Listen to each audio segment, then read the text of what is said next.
Oi, turma! Estamos aqui então para a continuidade da nossa aula de Direito das Sucessões.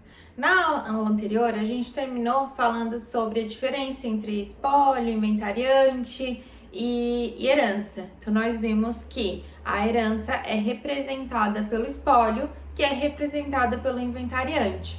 Então, se a gente precisar entrar contra alguém no judiciário, enfim, com alguma coisa relativa ao patrimônio que foi deixado por aquela pessoa ou por alguma relação obrigacional que foi deixado por aquela pessoa que faleceu, a gente vai entrar então contra o espólio, sempre que tiver relação com o conteúdo patrimonial da pessoa que faleceu. Se tiver relação com conteúdo pessoal, como por exemplo uma investigação de paternidade, aí a gente vai entrar contra os herdeiros dessa pessoa, né? Diferente. Agora, quando for contra o patrimônio, uma dívida, uma obrigação, enfim, a gente entra então contra o espólio, que é quem representa toda a herança, que é toda a relação jurídica ativa ou passiva patrimonial deixada pela pessoa, todo aquele conjunto de bens, de obrigações, de direitos, de débitos, enfim, é todo este conjunto. Hoje eu vou tentar dar aulinha aqui no meu quadrinho da cozinha para facilitar mais um pouquinho a nossa aula e também para vocês sentirem um pouquinho aquela coisa da sala de aula, né, que é voltar a ter um quadro e tal. Bom, dando continuidade então nas terminologias essenciais, a gente parou na diferença entre herdeiro e legatário. Então, primeiro de tudo, gente, quando a gente fala nessas formas de sucessores, então, esses sucessores, vamos lá.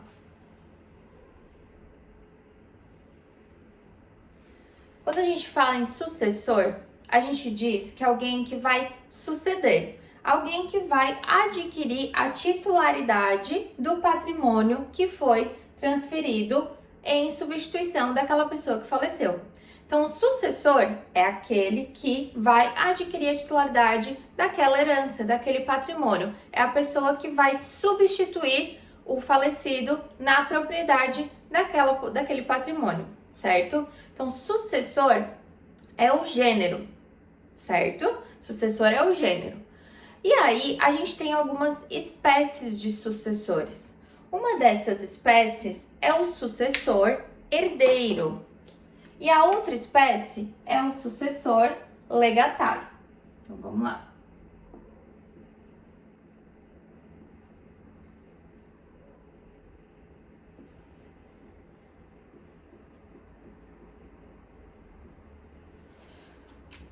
Quando a gente fala em sucessão, a gente fala das pessoas que têm legitimidade para estarem, então, estarem substituindo a pessoa do morto.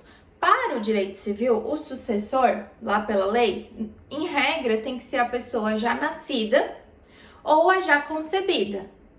Se for pelo testamento, ainda se admite pessoas jurídicas e até uma prole eventual, que é aquela que ainda nem concebida foi, certo? Então, para a gente definir quem pode ser sucessor herdeiro ou sucessor legatário, tem que estar dentro dessas regrinhas aí que a lei permite, tá? E esse sucessor, como eu falei para vocês, é o gênero, né? Sucessor é a pessoa que vai substituir no patrimônio daquele que faleceu. E vai ter as duas primeiras espécies, que é o sucessor herdeiro e o sucessor legatário. O sucessor herdeiro, gente, é aquele que vai receber a título universal. Normalmente, esta pessoa recebe um percentual. Então, normalmente, ela recebe uma porcentagem sobre aquele patrimônio. Então, vamos dizer assim, a mãe falece, não tem mais marido, né? Não tem mais pai, também já tinha falecido, e tem aí 3 filhos. Desses 3 filhos, não tinha nenhum testamento, não tinha nada, pode ser que tenha, tá? Não tem problema para ser herdeiro universal, para ser sucessor herdeiro, não tem problema ser através do testamento, mas vamos colocar aí que tenha seguido a sucessão legítima, ou seja, conforme o que a lei diz que tem que ser. E aí tem 3 irmãos para receber aquela herança da mãe. Esses irmãos, como eles não têm nenhum bem já definido, como a mãe não deixou testamento dizendo qual bem ficava para cada um, né? Resguardando certinho aí aquela parte que tem que resguardar indisponível para cada um, certo? Que a gente chama de legítima. Então, eles vão receber um percentual sobre cada bem. O que isso quer dizer? Digamos que tenham uma casa, tá? Uma casa, um carro, outro carro e mais um terreno, tá? E mais um terreno. Era isso que a mãe que faleceu tinha e é isso que vai integrar a herança dela. Não tem nenhuma dívida, tudo certo. Aqui tá a herança da mãe deles. Como não tem nenhuma subdivisão aqui, cada um vai ficar com um percentual sobre cada bem. Eles vão ficar no que a gente chama de um condomínio. Cada um vai ficar com uma porcentagem sobre o bem. Então, dos 3 irmãos vão ficar 33,33% sobre a casa, 33,33% sobre um automóvel, 33,33% sobre outro e 33,33% sobre o terreno, certo? Então, essas pessoas normalmente recebem assim. O sucessor herdeiro normalmente recebe aí por um percentual, certo? Uma porcentagem sobre o bem. Na verdade, se for olhar, todo mundo tem direito a 33,33% aqui, porque eu tô fazendo um cálculo sobre 3 irmãos, certo? E não tem outro herdeiro, enfim. Então, por isso que teria essa porcentagem. Mas se são 2, é 50% para cada. Se são 4, 25% para cada, certo? Então, aí vocês vão fazendo o cálculo dessa forma, tá? Esse herdeiro, esse sucessor herdeiro, ele pode receber tanto a título universal quanto a um título singular. Já vou explicar para vocês certinho isso, tá? Mas esse sucessor herdeiro, ele pode ser tanto da legítima quanto testamentário. Vamos lá, acabei de explicar para vocês como que um sucessor herdeiro recebe na legítima. A mãe não deixou nenhum testamento e, pela lei, cada um ficou com um percentual. Ficou com esse percentual aqui. Agora, se a mãe tivesse deixado um testamento, ela poderia ter dito também: o fulano vai ficar com tantos por cento sobre este imóvel, o outro fulano tantos por cento sobre este imóvel, só que ele vai ficar com mais em cima do terreno, e o outro vai ficar com mais em cima da casa, e o outro vai ficar com mais em cima dos automóveis, e vai resguardar a legítima. Ainda vai estar garantido pelo valor de cada patrimônio, ainda vai estar garantido aí, enfim, o que for necessário. Mas ela também não precisa fazer essa diferenciação, ela pode simplesmente chegar no inventário e dizer assim, que o percentual vai ser dividido em cada um desses bens certinho para cada filho. Então também vai estar tornando eles sucessores herdeiros, ainda que em testamento, tá? Então não precisa necessariamente um sucessor herdeiro receber somente na força da legítima, ou seja, na força da lei. Ele pode receber num testamento dessa forma que eu tô passando para vocês. A pessoa vai em testamento e separa lá o patrimônio em percentuais, enfim, você separa ele em cotas para cada um dos herdeiros, tá? Deixa tudo lá certinho. Então, o sucessor, que é o gênero, pode ser herdeiro, que é aquele que vai receber a título universal. Ele vai receber uma porcentagem sobre o todo. Então, o título universal é aquele que tem todo este conjunto aqui e ele vai receber porcentagens sobre o todo. Então, aqui, como eu falei para vocês nesse exemplo, cada filho, no exemplo que eu dei para vocês, vai receber 33,33% sobre todos os bens. A casa vai ficar em condomínio, o terreno vai ficar em condomínio, os 2 carros vão ficar em condomínio. Lá no departamento de trânsito, os carros vão ficar, quando a gente consulta na internet, no nome de um. Mas dentro lá do departamento vai ficar no nome de todos, que todos têm a cotitularidade, certo? A não ser que se decida aí no meio do processo fazer uma cessão, uma renúncia, enfim, depende de cada caso. Mas falando assim, de uma maneira geral, tá? De uma maneira bem geral, aqui vai ficar com a cotitularidade de todo mundo. Então, esse sucessor herdeiro é o que recebe a título universal. É aquele que recebe, em regra, um percentual sobre o bem. Isto é receber a título universal. Receber sobre um percentual do bem, tá? O sucessor legatário, por sua vez, é aquele que recebe a título singular. O sucessor legatário é aquele que vai receber um bem certo e determinado por meio de testamento. Não tem como ser sucessor legatário através da legítima. Porque se a pessoa não deixou testamento, o juiz não vai dizer assim, ó, a casa fica para ti, o terreno para ti e os carros para ti. Ele não vai dizer isso. Ele vai seguir a lei e ele vai dizer que eles vão receber a título universal. É uma porcentagem de cada bem para cada um. É isso aí. O sucessor legatário, que é aquele que vai receber um bem certo e determinado, ou seja, ele recebe a título singular, ele vai receber coisa específica. Ele vai receber, por exemplo, um carro do ano tal, da placa tal, da cor tal, enfim, ele vai receber um bem certo e determinado. Ainda que seja dinheiro, né, pecúnia, ele ainda tem que ser certo e determinado. A pessoa vai receber 50 mil reais que estão lá no banco tal, de titularidade tal, certo? Então, o sucessor herdeiro é aquele que recebe a título universal. Recebe normalmente por um percentual, seja através de testamento, seja através de sucessão legítima. O sucessor legatário é aquele que recebe a título singular, porque ele vai receber um bem certo e determinado, tá? Não há nenhum impedimento de uma pessoa ser ao mesmo tempo sucessor herdeiro e sucessor legatário. Olha só, a pessoa pode ir lá, eu posso ir lá, por exemplo, fazer um testamento e deixar para minha mãe, enfim, ou para o meu marido, deixar para o meu marido um terreno para ele. Ainda tá dentro do 50% disponível da minha parte, tá? Eu tenho outros bens, muitos outros bens eu tenho, assim. Então ainda tá dentro da minha parte disponível dos 50%.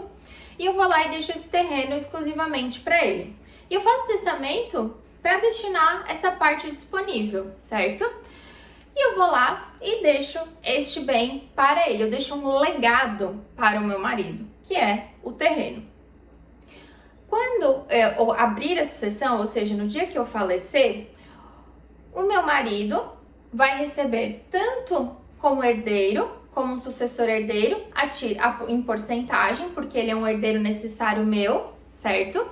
E aí ele vai receber tanto na porcentagem, quanto como um legatário, porque em testamento eu destinei um legado para ele. Entenderam? Então, assim, a pessoa pode tanto receber de uma forma quanto de outra. Esqueçam aí a questão do regime de bens, tá? Vamos dizer que esse marido aí, ele é um marido herdeiro, tá? Pelo regime de bens. Vamos dizer que a gente casou na separação total de bens, então ele é um marido herdeiro, tá? Então, só para não confundir aí nesse exemplo. Então, é isso. A pessoa pode ser tanto um sucessor somente herdeiro, sucessor herdeiro, que vai receber aí a título universal, vai receber porcentagem, seja por testamento, seja pela sucessão legítima, como um sucessor legatário, que vai receber um bem certo e determinado através do testamento, quanto pode ser os dois, né? A pessoa pode ir lá fazer um testamento parcial ou pode fazer um testamento total e mesmo assim destinar percentuais e legados. Desde que resguarde a legítima, se tiver herdeiros necessários, não tem problema nenhum, tá bom? Deixa eu só passar aqui. Bom, peraí que eu tô vendo aqui o que falta.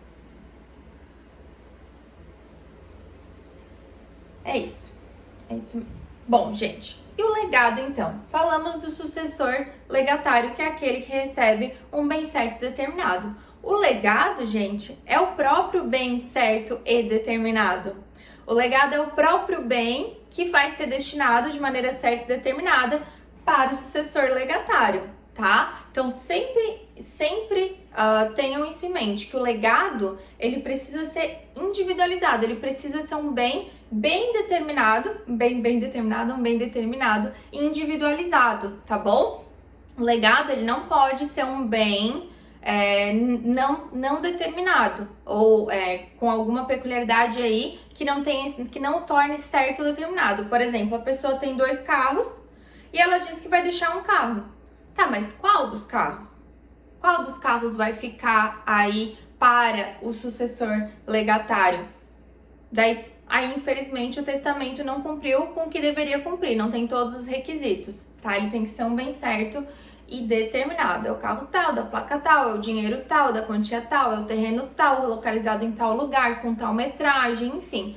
Isso é um legado, tá? A gente escuta muito aí as pessoas dizendo, ele me deixou um legado, né? Quer continuar a vida dele, não sei o que lá, não sei o que lá. O legado, gente, ele vem do direito das sucessões e, na verdade, ele quer dizer um bem certo determinado. Quer dizer que a pessoa recebeu em testamento um bem certo determinado de alguém. Então, o autor da herança, antes de falecer, no seu ato de última vontade, destinou determinado bem para uma determinada pessoa a quem ele queria destinar algo. Mais uma vez, resguardando a legítima, resguardando a parte daqueles herdeiros necessários, se a pessoa tiver, tá tudo certo, tá? Não tem nada aí a ser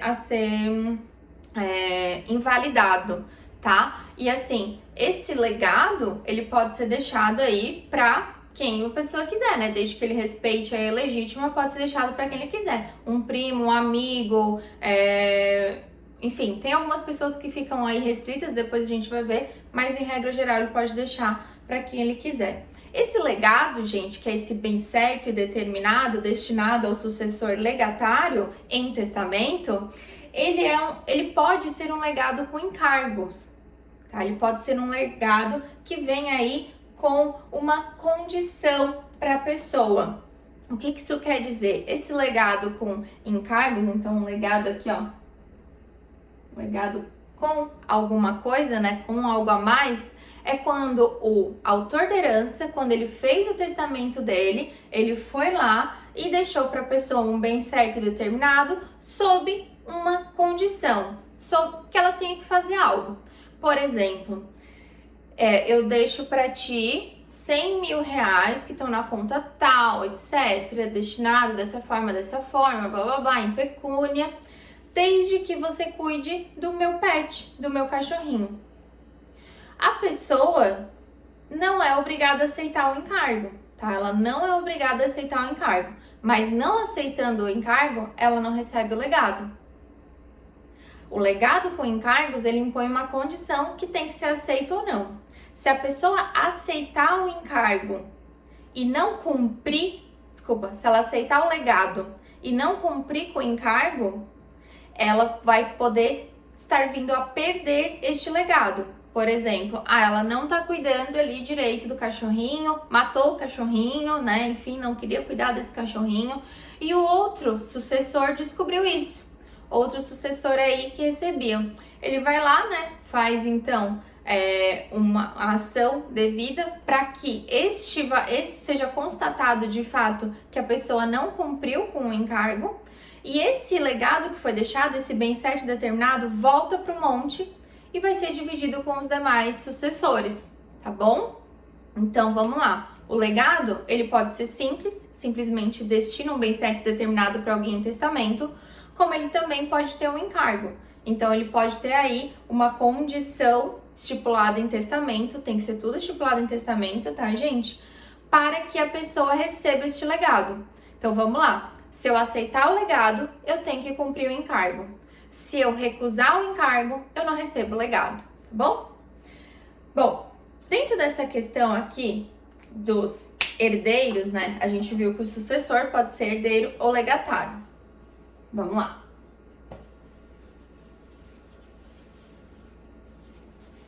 O sucessor, ele pode ser herdeiro ou legatário. Os herdeiros, gente, eles se dividem entre legítimos e testamentários. Então, vamos lá.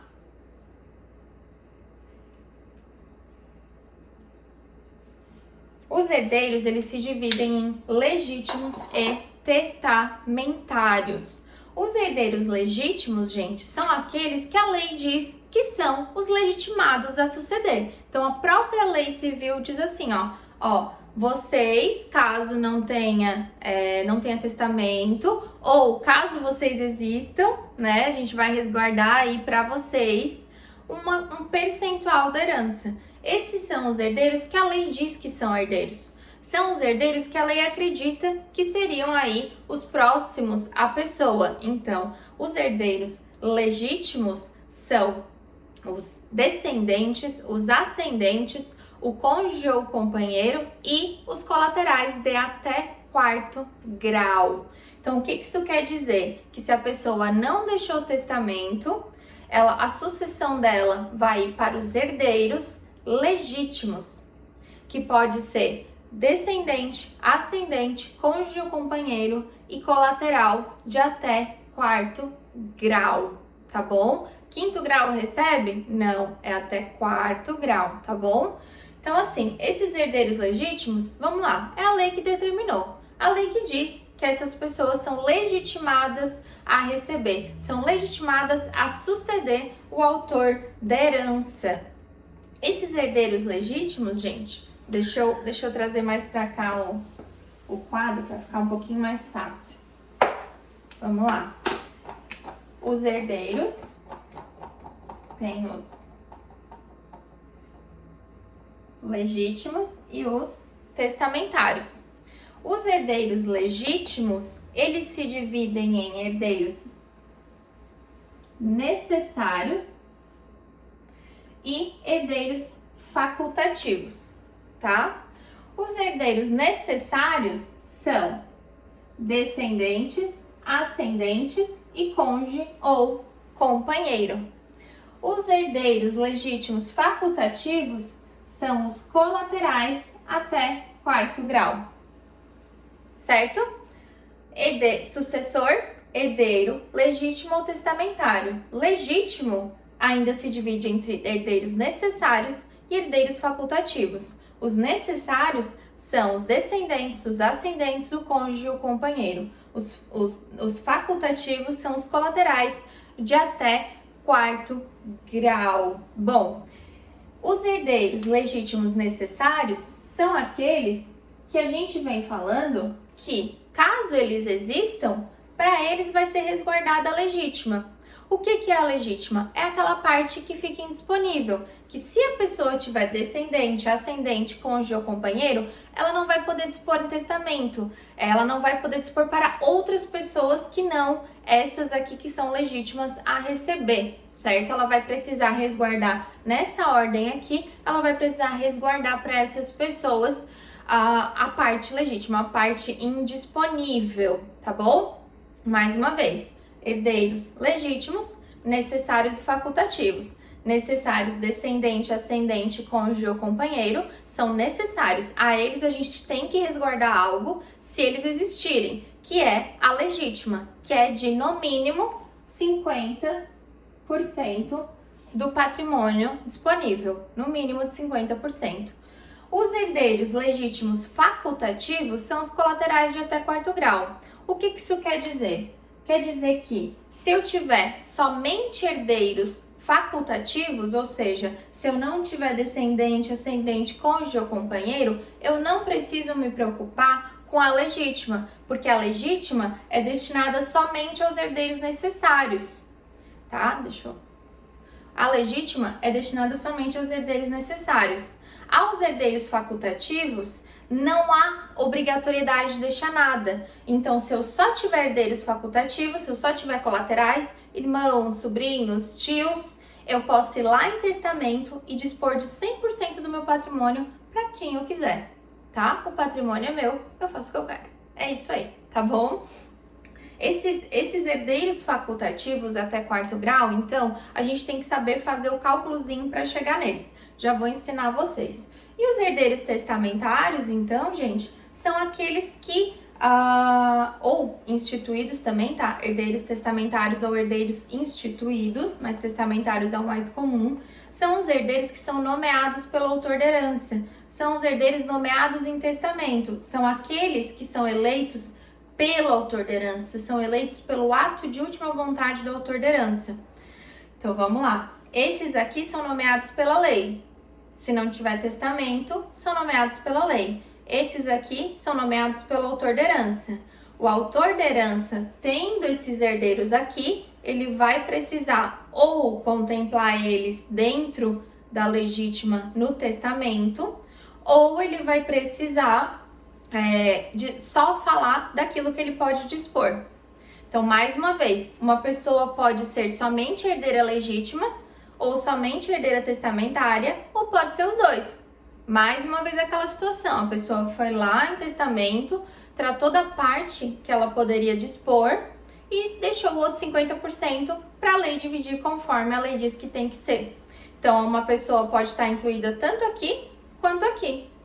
O que isso quer dizer também, gente? Que, por exemplo, um pai ou uma mãe pode ir lá em testamento e dispor de 50% do seu patrimônio para um único filho, para um único sobrinho, para quem eles quiserem, e depois os demais sucessores vão dividir o resto ali, o outro 50%, ou enfim, o que for, né? Porque é no mínimo 50%, tá, gente? É no mínimo 50%. Então, por exemplo, eles podem vir em testamento e destinar 10% do patrimônio, 20%, 30%. Digamos aí que um terreno represente 25% do patrimônio e a pessoa vai lá em testamento e deixa esse terreno em legado para alguém. Então, ele dispôs só de 25%, o outro 75% vai ser destinado conforme a legítima, nas regras que a lei traz, que é dos herdeiros legítimos. Essa ordem aqui, gente... eu preciso de uma aguinha, tá? Só um minutinho.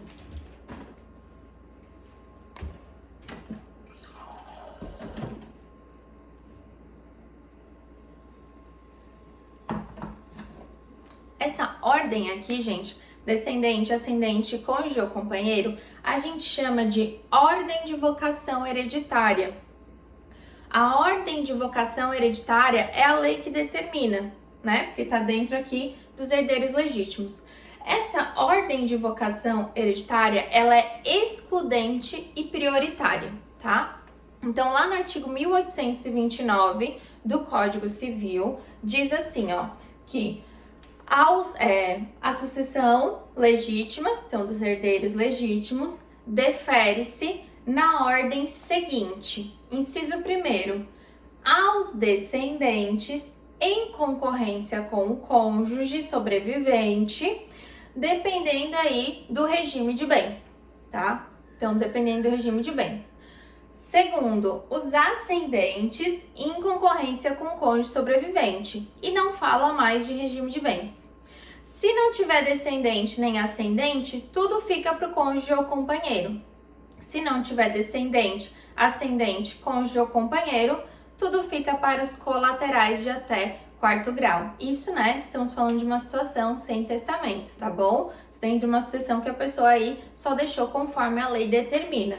Então, vamos lá. Lá no 1829, diz que a ordem de vocação hereditária inicia pelos descendentes em concorrência com o cônjuge ou companheiro, né? Sempre que vocês lerem no Código Civil aí falando do cônjuge, pensem também no companheiro.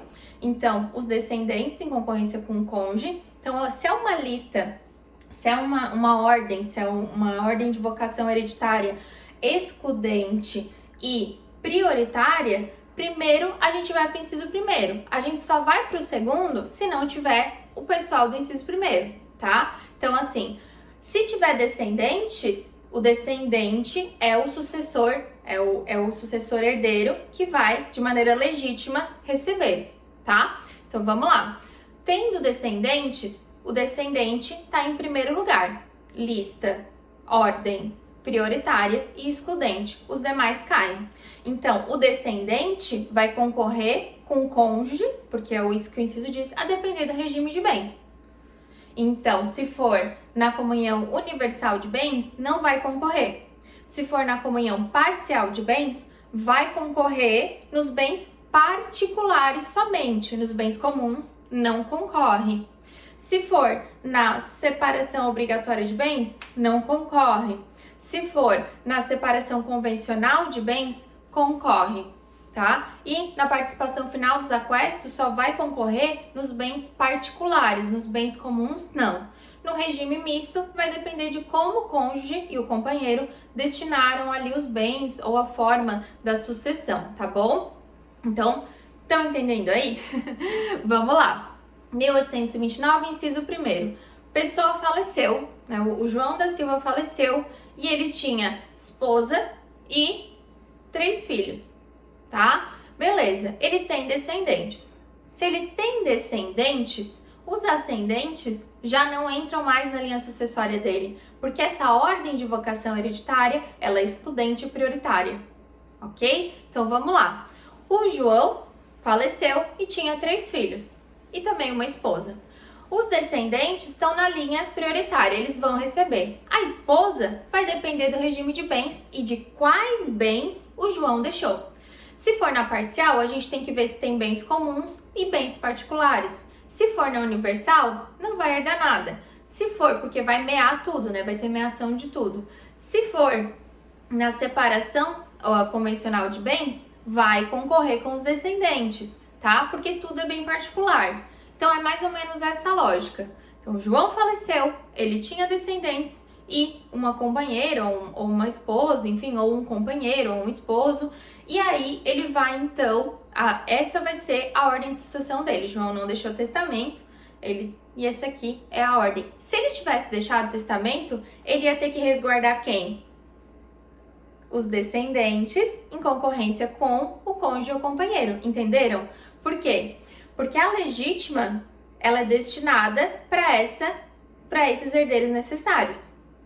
E o herdeiro necessário para o João, nesse caso, era os descendentes, tá? Se ele tem descendente, ele tem que vir primeiro no primeiro da lista. Se o João não tivesse descendente, se ele tivesse somente ascendentes e cônjuge ou companheiro, ele ia precisar preservar os ascendentes e o cônjuge ou companheiro, certo? Porque a linha é excludente e prioritária. Vamos prestar atenção nisso aqui, ó. A legítima é no mínimo aquele 50% do patrimônio da pessoa que tem que ser resguardado para os herdeiros necessários. A ordem de vocação hereditária diz que os herdeiros são os descendentes, os ascendentes, o cônjuge, o companheiro e o colateral até 4º grau. Mas esses daqui são facultativos, esses aqui são necessários. Dentro dos necessários, a gente vai sempre ir pela ordem excludente e prioritária. Então, o João, se ele tivesse feito um testamento, ele ia ver quem que é o prioritário da lista dele que ele teria que resguardar algo. Ele não tem que resguardar algo para todo mundo aqui, esse 50% da legítima. Ele tem que resguardar algo para o prioritário da lista dele. Até porque, se ele não tiver essas pessoas aqui, ele não é obrigado a resguardar nada, né? Tá bom? Então, vamos lá. O João faleceu, tinha esposa e filhos. Então, ele vai deixar aqui para eles, na sucessão legítima, para os descendentes e vai depender do regime de bens aí dele também para sua esposa, seu esposo, seu companheiro, seu companheiro, tá bom? Se o João faleceu e ele não tinha descendentes, mas ele tinha os seus pais vivos, ou só um dos dois, enfim, e tinha esposa ou esposa, companheiro ou companheira, aí vai passar para esse aqui. Aí sim passa para esse aqui, tá? Aí vai para os ascendentes em concorrência com o cônjuge ou companheiro. Aqui, gente, já não importa mais o regime de bens. A partir do segundo inciso, não importa mais o regime de bens. Só vai importar o regime de bens se houver concorrência com descendentes. Se não houver concorrência com descendentes, pode ser até a separação obrigatória de bens. O cônjuge ou companheiro vai concorrer com os ascendentes de toda forma, tá? Então vamos lá. João faleceu e não deixou testamento. Vai então para a ordem de vocação hereditária dele, não tem descendentes, vai para o inciso 2, ascendentes em concorrência com cônjuge ou companheiro. Se não tiver cônjuge ou companheiro, vai tudo para os ascendentes, tá? Que também a gente tem que ver a regra do mais próximo, né? Se o pai e mãe estão vivos, fica para o pai e para a mãe. Se eles não são vivos, para os avós, tá? Se só um dos pais são vivos, gente, fica tudo para eles, não vai para os avós, tá bom? Fica tudo para o pai ou para a mãe que é vivo, tá? Então vamos lá. O João não deixou testamento, não tem descendentes, vai para o inciso 2º. Mas o João poderia ter deixado testamento, né? Poderia ter deixado testamento. Quem que ele teria que resguardar? A legítima, os seus ascendentes e, se tiver, cônjuge ou companheiro. Bom, o João faleceu, não tinha descendentes, os pais já eram pré-mortos, já tinham falecido e só ficou o cônjuge ou companheiro sobrevivente. Vai tudo para o cônjuge ou companheiro sobrevivente, independente do regime de bens, tá bom? João faleceu, deixou o testamento. Quem que ele tinha que ter resguardado se ele não tinha descendentes ou ascendentes? Cônjuge ou companheiro. Se o João fez testamento e não resguardou, e ele tinha algum desses aqui, ele não resguardou, o testamento ele vai ser diminuído, vai ser tirado até a parte de resguardar a legítima e o resto, o outro percentual, vai ser destinado para quem ele queria ir antes, quando ele fez o testamento, tá bom? Então, digamos aí assim, ó, que o João tinha ascendentes e cônjuge ou companheiro. Mas no final ele estava discutindo muito aí com o seu cônjuge, seu companheiro, foi lá e fez um testamento deixando tudo para os ascendentes, não queria deixar nada para o cônjuge ou para o companheiro.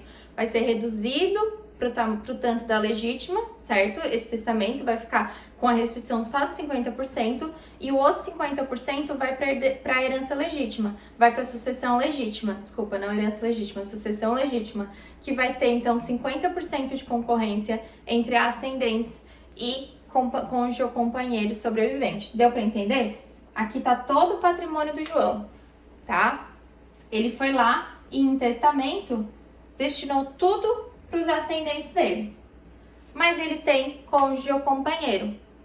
Se ele tem cônjuge ou companheiro, que é um herdeiro necessário, ele não poderia ter disposto de 100% do patrimônio. Então, esse testamento vai ser reduzido para 50%, tá? 50% da legítima e 50% testamentária. Os 50% da testamentária vai ficar destinado aos ascendentes, como o João queria. O outro 50%, no mínimo, né, vai ser dividido entre os ascendentes e o cônjuge ou o companheiro do João, ou a companheira ou a cônjuge do João, tá bom? Vai ser reduzido esse termo aqui.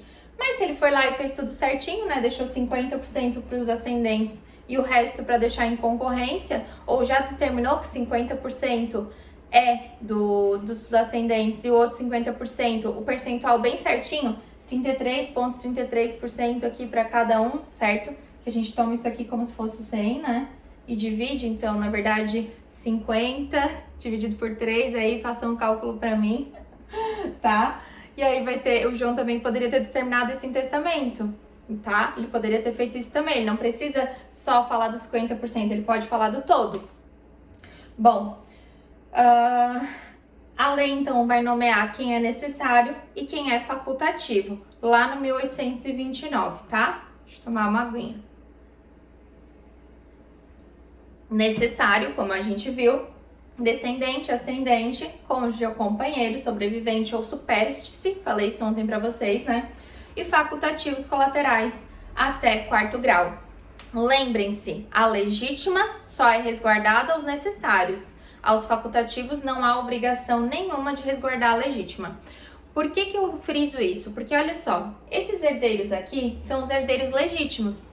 E os herdeiros legítimos são tanto os necessários quanto os facultativos. Mas a legítima, que é os 50% no mínimo do patrimônio, só é resguardada aos necessários. Então, cuidado com os nomezinhos parecidos, por isso que a gente estuda as terminologias antes de mais nada no direito sucessório, porque tem que tomar cuidado com essa distinçãozinha do nome.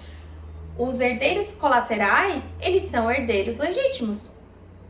Só que a eles não é resguardada a legítima, tá bom? Entenderam? Herdeiros legítimos são os necessários e os facultativos. Descendente, ascendente, cônjuge ou companheiro colateral até 4º grau. Mas a legítima só é resguardada aos necessários, tá? Cuidado com as terminologias, tá lá no artigo 1789. Bom, e a gente falou bastante, então, porque assim, descendente a gente sabe quem são, né? Filhos, netos, enfim. E vamos lembrar que os mais próximos excluem os mais remotos, regrinha da proximidade do direito sucessório do Sistema Nacional Sucessório, né, que os mais próximos vão excluir os mais remotos. Então, se tiver filhos, os netos não recebem, a não ser que exista um filho pré-morto, tá? Então, se tiver netos, os bisnetos não recebem e assim por diante, tá? Descendente é esses que estão em linha reta, ascendente é os que estão em linha reta para cima e colateral são os que estão em linha colateral. Já vamos desenhar isso também, tá?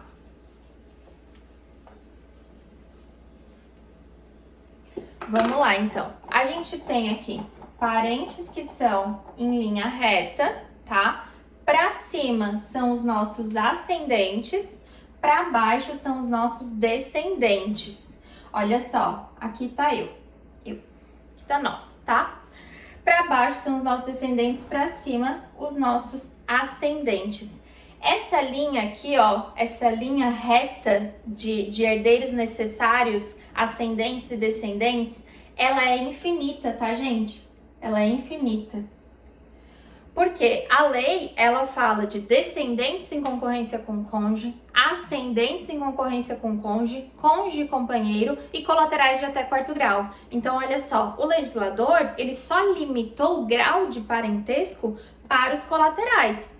Quando a gente fala de linha ascendente, linha descendente, não tem nenhum tipo de limitação do legislador. E por que isso é importante? Porque não importa quanto que tenha para cima ou para baixo, dependendo da situação, o cônjuge vai concorrer, às vezes até com um bisneto. Dependendo, o cônjuge vai concorrer, às vezes até com um bisavô, certo? Porque é ascendente em concorrência com o cônjuge. Ah, professora, mas a chance dessas pessoas já terem falecido é muito grande. É muito grande, vocês têm razão. Mas o legislador não impõe nenhum grau quando a gente está falando dos parentes em linha reta, tá bom? Ascendente para cima, descendente para baixo. Aqui estamos nós. E aí, quem são os colaterais, então? Os colaterais são esses aqui, que estão em linha colateral, tá? E como é que a gente sabe quem são os nossos parentes de até quarto grau? A gente tem que fazer aquela arvorezinha genealógica, tá bom? Então, vamos lá. Aqui tá eu, aqui tá o meu pai e a minha mãe, aqui tá o meu avô e a minha avó, aqui tá meus filhos, aqui tá meus netos. Opa, aqui estão os meus netos, tá bom? Opa. Aqui estão os meus netos, certo? Aqui são os meus parentes em linha reta. Eu e o meu pai e a minha mãe somos parentes em primeiro grau. Eu, meu pai e minha mãe somos parentes em primeiro grau em linha reta. O meu pai e a minha mãe tiveram aqui a minha irmã ou o meu irmão, tá? Se eu e os meus pais somos parentes em primeiro grau, eu e o meu irmão somos parentes em segundo grau, tá? Por quê? Não existe meu irmão ou minha irmã se não existisse meu pai e a minha mãe. Não teria como existir meu irmão ou a minha irmã se não existissem o meu pai e a minha mãe. Então, para eu chegar no grau da minha irmã, eu preciso passar pelo grau dos meus pais. Então, eu e os meus pais somos parentes em primeiro grau, passa pelo grau dos meus pais. Meu irmão, minha irmã é meu parente em segundo grau colateral, tá? Colateral, aqui. Beleza. Aí, gente, o meu sobrinho, então, vai pular mais um grau, certo? O meu sobrinho ou a minha sobrinha é meu parente em terceiro grau. Primeiro, segundo, terceiro. O filho do meu sobrinho é o meu parente, filho do meu sobrinho é o meu parente colateral de quarto grau. Então, digamos que eu faleça, eu não tenha ascendente, eu não tenha descendente e o meu irmão já seja pré-morto, o meu sobrinho já seja pré-morto, pode ser que chegue até o filho do meu sobrinho, que é o meu, que é sobrinho neto, que se chama, né, sobrinho neto, tá? Agora, o filho do meu sobrinho neto já não recebe mais, já não tem mais a mínima condição de receber, tá bom? Já não chega mais nele na herança legítima, a não ser que eu tivesse deixado um testamento, né? Mas se eu não deixar, não fica, tá? Mas aqui, ó, eu, meu pai e minha mãe, primeiro grau. Para minha avó e meu avô, segundo grau. Então, passa pelo grau dos meus pais, certo? Se o meu avô e a minha avó são meus parentes em segundo grau, os meus tios, aqui, ó, os meus tios ou tias, são meus parentes colaterais de terceiro grau. Eu, primeiro pai e mãe, segundo vô e vó, terceiro tio e tia. Isso quer dizer que a minha herança pode chegar até os meus primos, filhos dos meus tios ou das minhas tias, tá? Então vamos lá, primeiro, segundo, terceiro, quarto grau, os filhos dos meus tios, da minha tia, pode chegar lá. Os filhos dos meus primos são meus parentes em quinto grau, já não chega mais a minha herança numa sucessão legítima, certo? Vamos ver quem mais que a gente pode chegar aqui. Aqui, um bisavô e uma bisavó, bisavô e bisavó, terceiro grau, né? Pai e mãe primeiro, vô e vó segundo, bisavô e bisavó, terceiro grau. O meu tio-avô ou a minha tia-avó são meus parentes em quarto grau. Então, a minha herança pode chegar até lá, ó. Minha herança pode chegar até lá. Agora, os filhos dos meus tios-avós não vão, porque eles são em quinto grau, tá bom? Vamos dizer assim, ó, que existam tio-avô e sobrinho-neto. O sobrinho-neto recebe, e o tio-avô não, tá? Porque a gente pensa assim, ó, que esse aqui tá na linha descendente.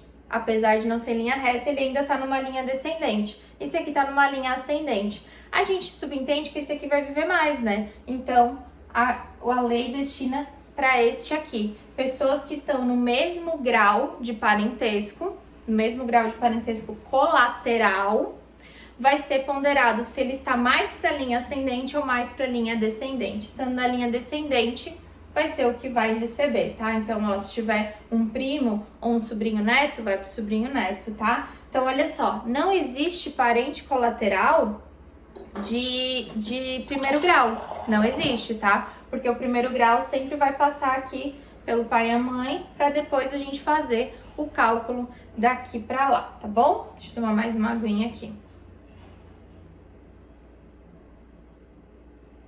Bom, a legítima, gente, é a proteção dada aos herdeiros necessários, né? Que nós vimos que são os descendentes, ascendentes, cônjuge ou companheiro.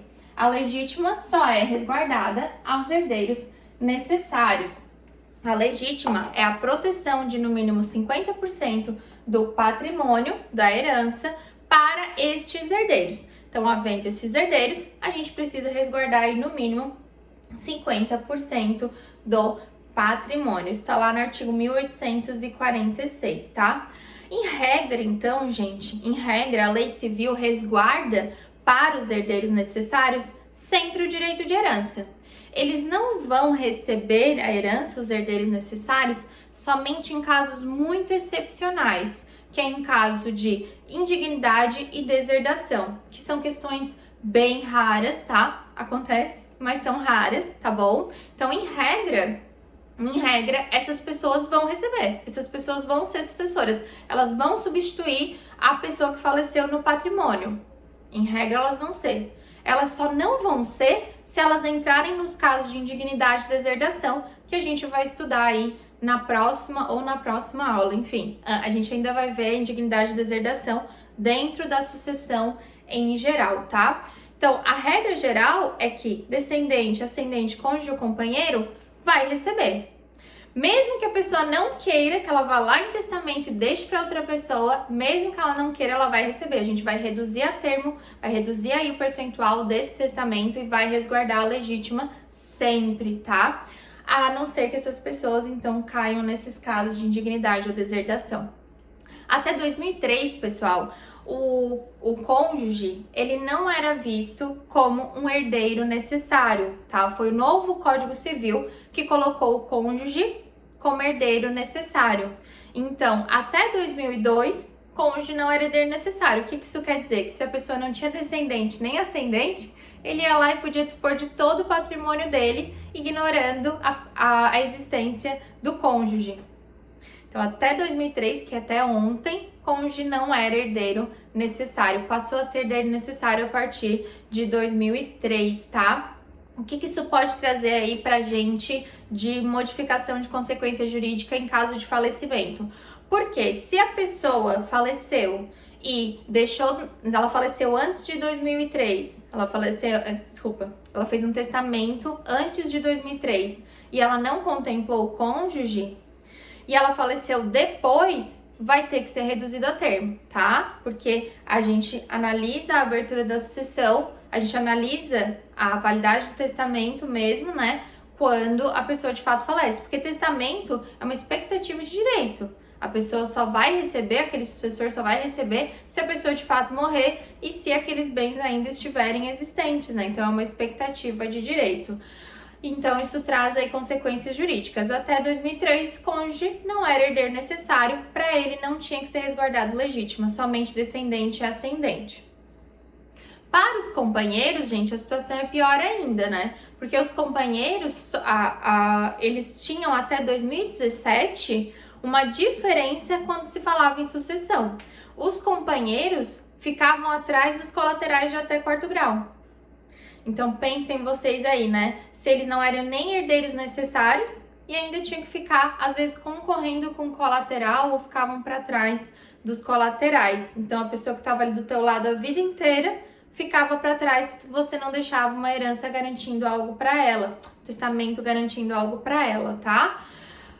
A vida dos companheiros mudou em 2017 com a inconstitucionalidade do artigo 1753, eu acho. E aí é 1790. A partir daí foi revogado esse artigo, ele foi tacitamente revogado, ele foi declarado inconstitucional e era o artigo que trazia a diferença entre cônjuge e companheiros. Agora a gente não tem mais diferença. Pasmem vocês, tem gente que diz que os companheiros não são herdeiros necessários. Por quê? Lá no julgado do STF, que declarou a inconstitucionalidade deste artigo 1790, eles não falam e eles não transformam o herdeiro, o companheiro em herdeiro necessário. Eles não falam disso. Eles só falam que o artigo 1790 é inconstitucional. Então, não é para ter diferença entre cônjuge ou companheiro na hora de concorrer. Ele vai poder concorrer com descendente, vai poder concorrer com ascendente e receber antes dos colaterais, tá? Mas ele não fala, ele não transforma os companheiros em herdeiros necessários. E aí tem gente que entende que se não transformou em herdeiros necessários, a pessoa querendo dispor em testamento, ela não precisa contemplar o companheiro. Mas eu vou dizer para vocês, tá? Isso é uma minoria aí da doutrina, é um entendimento bem minoritário, tá? O entendimento majoritário é que se foi declarado inconstitucional o artigo 1790, quer dizer que para todos os fins a gente igualou o cônjuge e o companheiro. Então o companheiro também é herdeiro necessário, né, gente? Então, olha só, dentro de todo o código, na parte do direito das sucessões, só fala em cônjuge, cônjuge, cônjuge. Vocês sempre usem essa expressão pensando no companheiro também, tá? Então, havendo cônjuge ou companheiro e descendente, dependendo do regime de bens, vai concorrer. Se tiver cônjuge ou companheiro e ascendente, vai concorrer independente do regime de bens. Não tendo descendente, não tendo ascendente, sendo cônjuge ou companheiro, vai receber toda herança, tá bom? Bom. Então tá, a gente viu que o sucessor, ele pode ser herdeiro ou legatário, ou seja, receber a título singular ou a título universal. Então, o sucessor herdeiro recebe em porcentagem, o sucessor legatário num bem certo determinado. A gente viu que o sucessor herdeiro pode ser legítimo ou testamentário. Legítimo é aquele que a lei diz que é legítimo para receber, testamentário é aquele ato de última vontade do autor da herança. O legítimo pode ter tanto os necessários quanto os facultativos, sendo os necessários os descendentes, ascendentes, cônjuge ou companheiro a quem é resguardada a legítima. E os facultativos são os colaterais de até quarto grau, tá? Bom, a gente falou que dentro do sistema sucessório nacional existem a regra da proximidade. Existe a regra da proximidade. Os mais próximos vão excluir os mais remotos, tá? Beleza. Os mais próximos excluem os mais remotos. Então, como eu falei para vocês no exemplo, se tiver pai e mãe, vai excluir vovó, vai excluir bisavô, bisavó. Se tiver pai e mãe, se tiver filho, vai excluir os netos, vai excluir os bisnetos, certo? Se tiver só netos, vai excluir os bisnetos e assim sucessivamente. Mas a gente tem um fenômeno no direito sucessório que se chama direito de representação. Então, é o direito de representação, tá? Esse direito de representação, ele vai se dar se existir um pré-morto. Então, alguém que faleceu antes do autor da herança, mas que era seu sucessor. O direito de representação, pessoal, ele só vai se dar na linha reta descendente ou, no máximo, na colateral também de irmãos descendentes, tá? Então, sobrinho, enfim, só nessa linha. A linha ascendente não tem direito de representação. Lá no artigo 1852 do Código Civil diz o seguinte, que o direito de representação dá-se na linha reta descendente, mas nunca na ascendente. Então, olha só, não existe representação para ascendente, somente para descendentes. O artigo 1853 fala que na linha transversal, na linha então colateral, transversal, somente se dá o direito de representação em favor dos filhos do irmão falecido, ou seja, dos sobrinhos, tá? Quando os irmãos não existirem mais, se eles forem pré-mortos, tá bom? Então, olha só, tem que tomar cuidado com isso. Na linha ascendente, nunca, na descendente tem, e na colateral, na transversal, somente dos filhos do irmão, ou dos filhos do filho do irmão, enfim, tá? Então, vamos lá. Quando a gente fala em direito de representação, a gente fala de sucessão por estirpe e sucessão por cabeça. Vamos ao exemplo para ficar mais claro. Aqui tem uma mãe, tá? Mãe, o pai já tinha falecido, ou a companheira já tinha falecido, enfim. E ela tem aqui 3 filhos, tá? 3 filhos. Beleza, ela tem 3 filhos. Só que, esse filho aqui tem um neto, né? Tem neto da mãe, né? Tem um filho. Esse aqui tem 2, neto. E esse aqui tem 3. Neto. Beleza. Esse aqui tem 3. O que aconteceu na história dessa família? Esse filho aqui, ó, ele faleceu num acidente de moto. Ele faleceu antes da mãe. Ele é pré-morto. Como ele é pré-morto, a gente pode falar num direito de representação, tá? Então, vamos lá. Ele era um filho pré-morto e depois a mãe faleceu. Esses netos aqui, gente, eles não têm culpa do pai ter falecido, a não ser que eles tenham matado, né? Mas eles não têm culpa do pai ter falecido, certo? Como eles não têm culpa do pai ter falecido, eles entram no fenômeno do direito de representação. Eles entram e recebem como se o pai vivo estivesse. Vão receber no lugar dele. Se eles não existissem, ia dividir tudo entre os outros dois filhos aqui dessa mãe, tá? Mas eles existindo, surge o fenômeno da representação, nasce o fenômeno da representação, tá? E aí a gente diz que essas pessoas aqui, ó, elas são as cabeças. Elas recebem por direito próprio, porque elas estão na linha de proximidade da mãe, eles são mais próximos.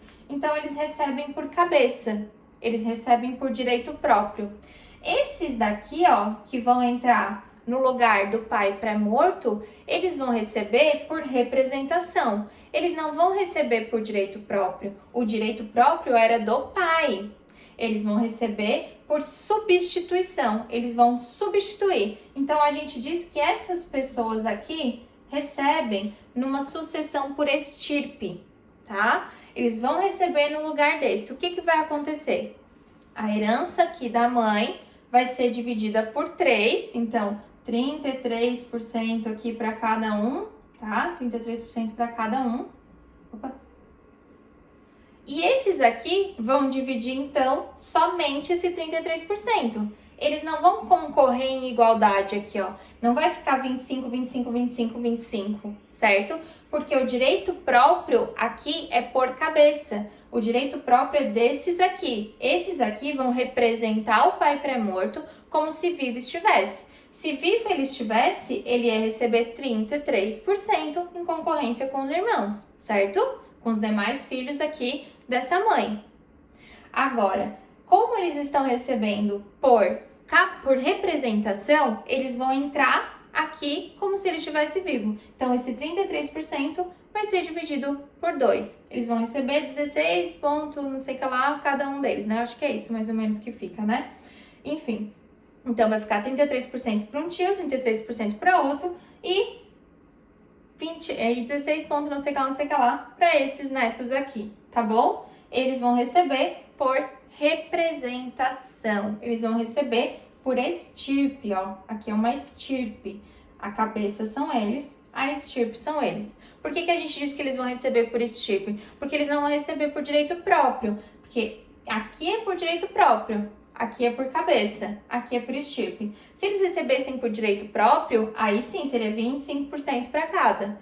Mas como eles não vão receber por direito próprio, eles vão receber por representação, eles vão receber por estirpe e somente aquilo que seria devido se o pai vivo estivesse, tá bom? O que traz de diferença aqui, gente?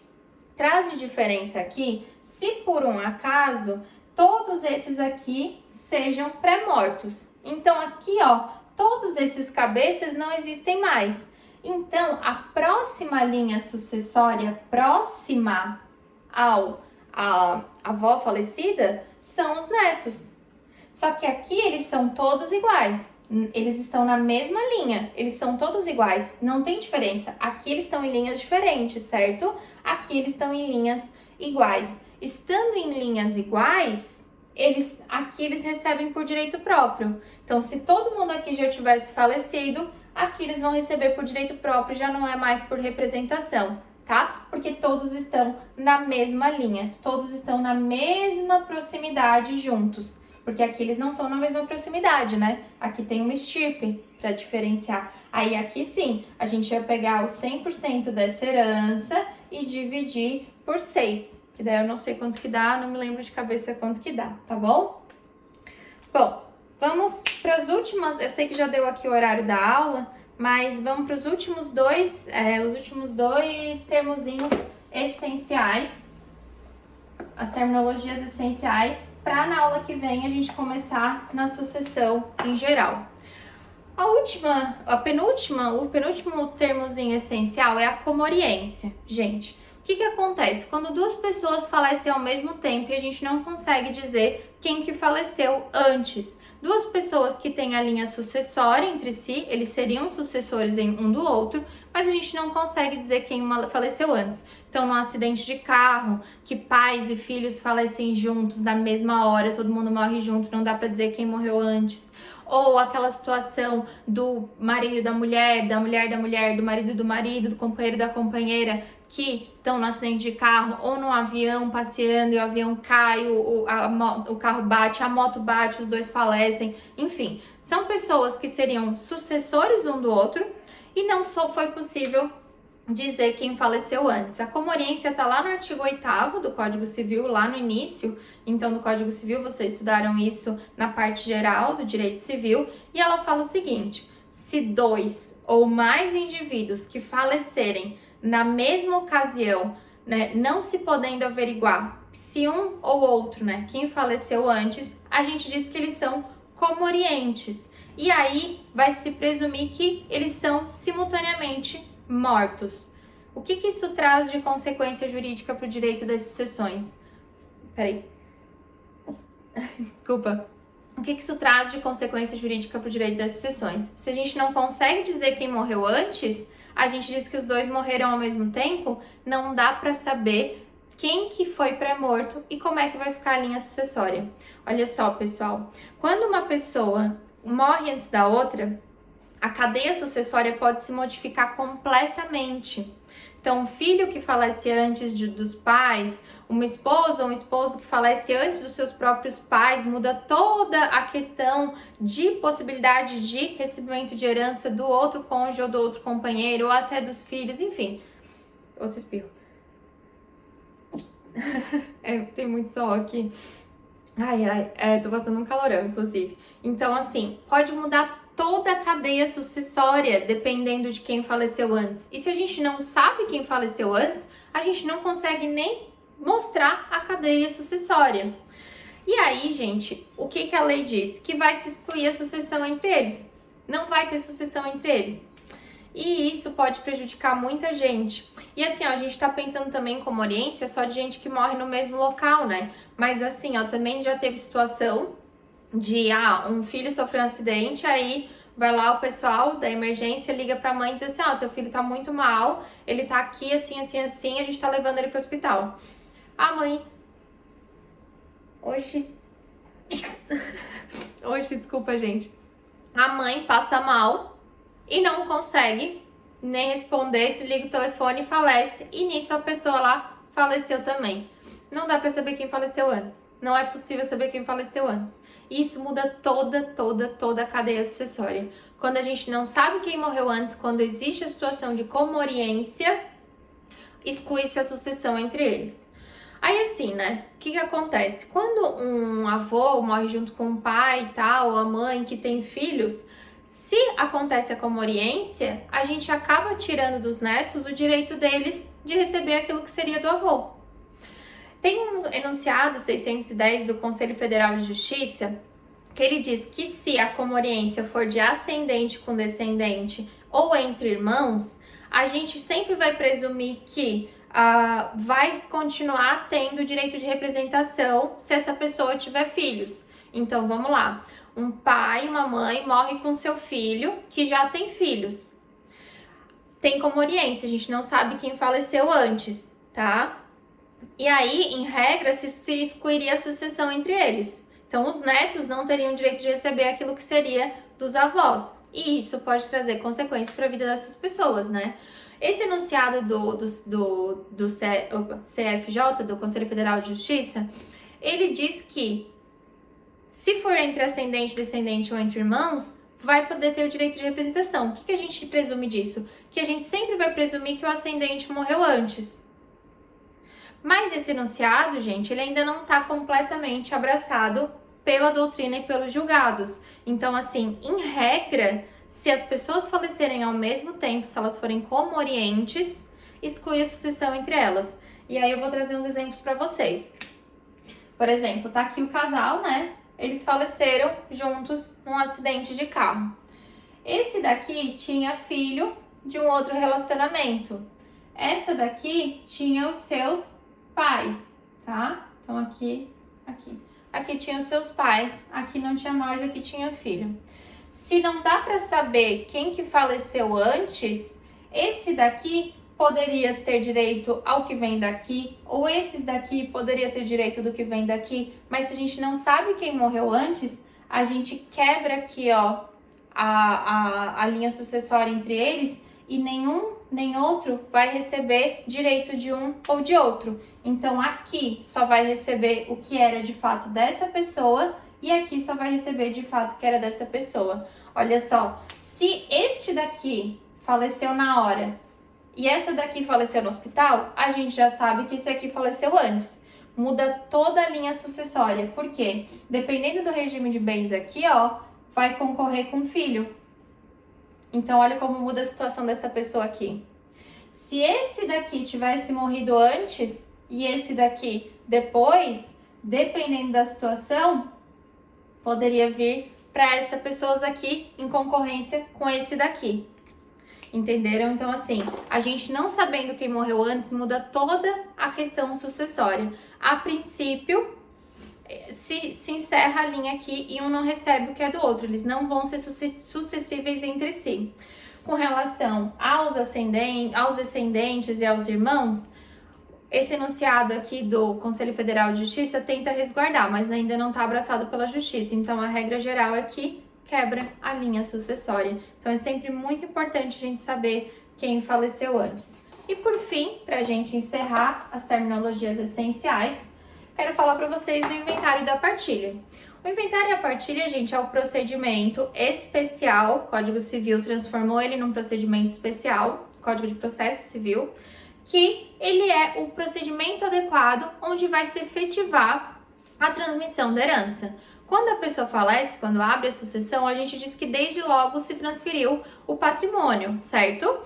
Mas, apesar da pessoa ter todo o direito de posse e tal, para ir atrás para defender aquilo que seria seu, ainda precisa passar pelo procedimento. Então, se tiver testamento, ainda precisa passar pelo inventário e partilha. Se não tiver testamento, precisa passar pelo inventário e partilha. Existindo relação patrimonial jurídica ativa ou passiva, é muito importante passar pelo inventário e partilha. Aliás, é obrigatório passar pelo inventário e partilha, tá? O inventário e partilha é um procedimento bifásico. Primeiro a gente tem a inventariância, então que a gente vai fazer a relação de bens, quem são os herdeiros, se tem testamento, se não tem, enfim. E depois a segunda fase é a da partilha, que a gente vai individualizar a cota-parte de cada um, ou vai ver o que está escrito lá naquele testamento para poder então ser feita a partilha. O inventário, gente, ele é essencial, não tem como não passar pelo inventário se o autor da herança deixou relações jurídicas patrimoniais ativas ou passivas, tá? Tem que passar pelo inventário e partilha, mesmo se tiver testamento, até porque a gente precisa saber se tá tudo certo nesse testamento, tá? Mas olha só, o inventário e partilha é um procedimento especial. Nada que precisa constituir prova, etc., dá para ser feito no inventário e na partilha. Então, se precisar reconhecer uma união estável, tem que ser feito em autos próprios. Para abrir o testamento, tem que ser em autos próprios. Para uma ação de indignidade e deserdação, tem que ser em autos próprios.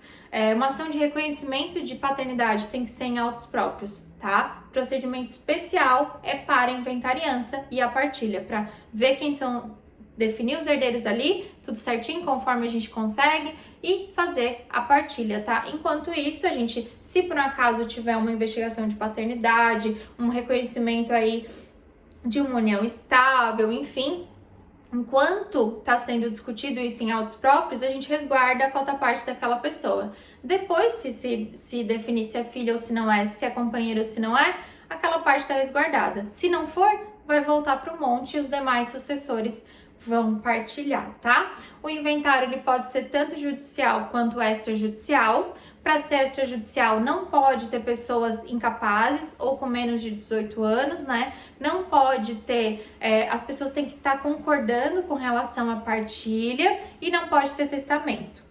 O que tem acontecido ultimamente? Se tem testamento, entra judicial, abre o testamento, faz todas as regularidades do testamento, depois que tiver tudo ok, encerra e passa para o inventário extrajudicial, tá?